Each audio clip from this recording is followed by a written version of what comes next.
आइए आइए, बैठ जाइए, है जगह है, बैठ जाइए, जल्दी से आ जाना।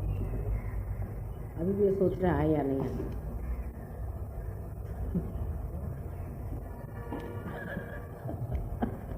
क्या है दीदी? हाँ,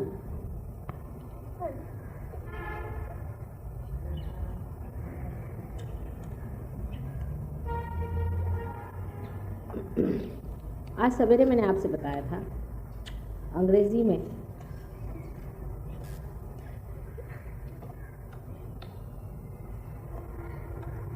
कि परमात्मा ने हमें जो बनाया हुआ है, आप उसे माने या न माने,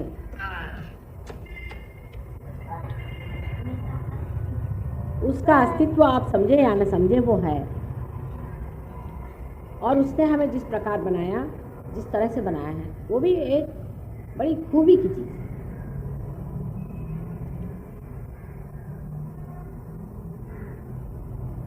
मैंने सवेरे बताया था कि कैसे बहुत थोड़ी सी समय में एक अमीबा जैसे प्राणी से मनुष्य बनाया गया।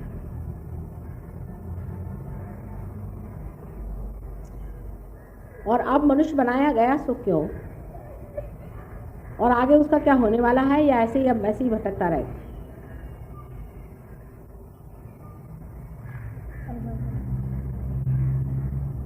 फिर मैंने बताया कि आपको भगवान ने स्वतंत्रता दे दी है कि चाहे तो आप परमात्मा को पाएं और चाहे तो आप शैतान के राज्य में जाएं। यह आपकी स्वतंत्रता है। इसके लिए कोई भी आप पर परमात्मा का बंधन नहीं। अगर आप गलत रास्ते जाएंगे तो आप पर वहाँ के जो कुछ भी कृपाएं हैं वो होंगी, और जो आप सही रास्ते जाएंगे तो सही रास्ते का जो भी आशीर्वाद है वो आपको मिलेगा। और गलत और सही जानने के लिए भी बहुत बड़ी बड़ी हस्तियाँ संसार में आई, इनको हम अवतार कहते हैं, अवतरित हुए। बड़े बड़े गुरु इस संसार में आए जो असली गुरु थे। वो जब भी आए उन्होंने सही रास्ता, धर्म का रास्ता बताया कि आप कायदे से रहिए, बीचों बीच रहिए, अति न करिए,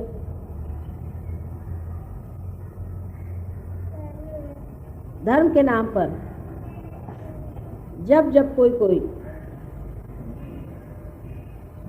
संकट आ गए और जब ये देखा गया कि संसार से मनुष्य नष्ट होने पर आया है, तब तब ये संसार में अवतार हुए हैं।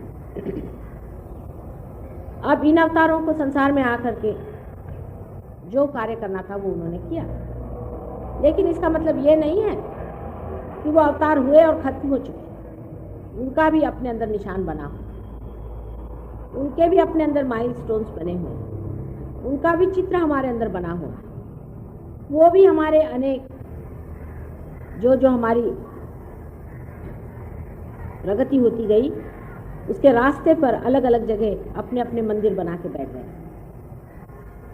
हम सोचते हैं कि गुरु नानक आए, आज ही मैं गलती से उस रास्ते से चली गई थी, उनका प्याऊ देखा तो एकदम इतनी वहाँ चैतन्य की लहरियाँ बह रही थी, इतना आनंद आया उस जगह को देख।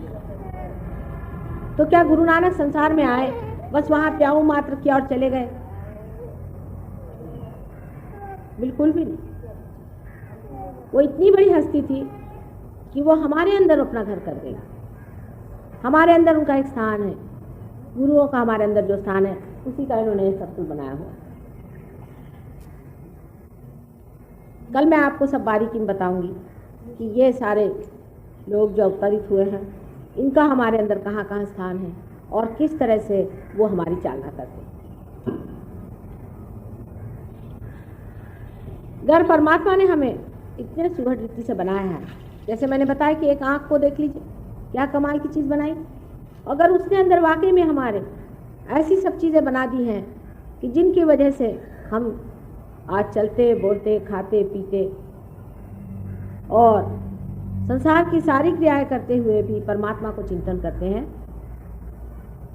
तो ज़रूर है कि उसने ऐसी कोई ना चीज़ हमारे अंदर रख दी होगी कि जिसकी वजह से हम उसको जान सकें। उसी तरह की चीज़ हमारे अंदर है, पूरी तरह से हमारे अंदर। लेकिन उसके मामले में जो भी लिखा गया है, जो कुछ भी कहा गया है, लोग उसे या तो सोचते हैं बकवास है या झूठ है, और या उसे इस्तेमाल करके उसका दुरुपयोग करते हैं।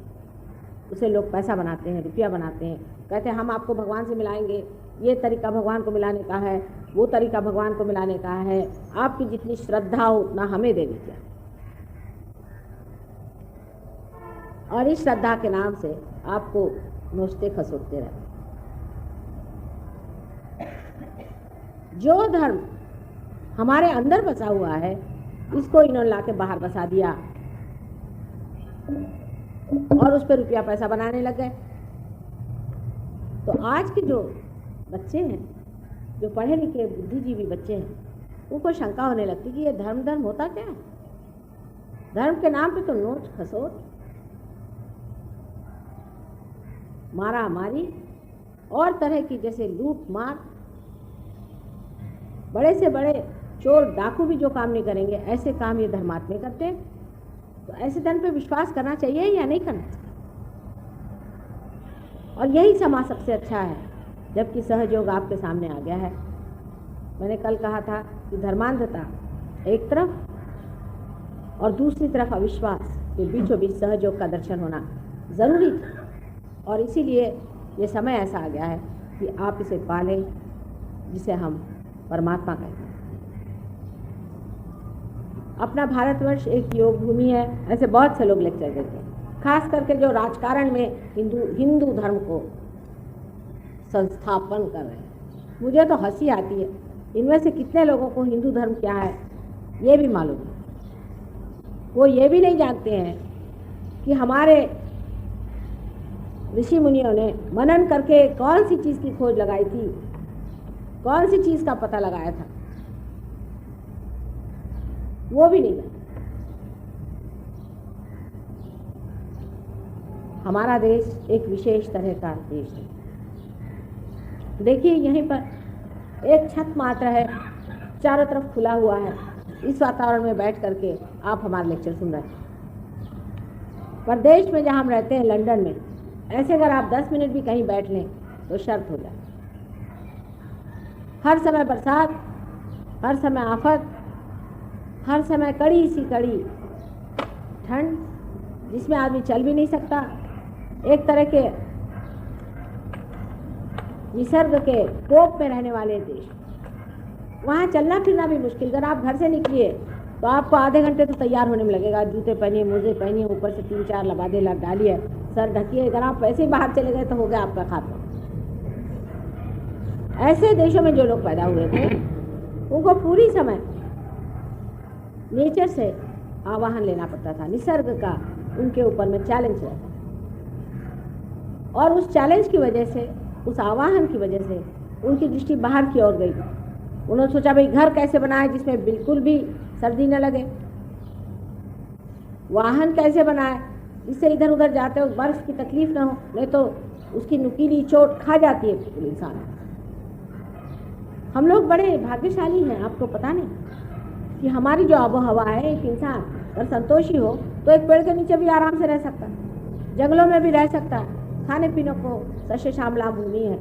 हम लोग ये नहीं जानते कि हमें खाने पीने का इस देश में कितना आ रहा है।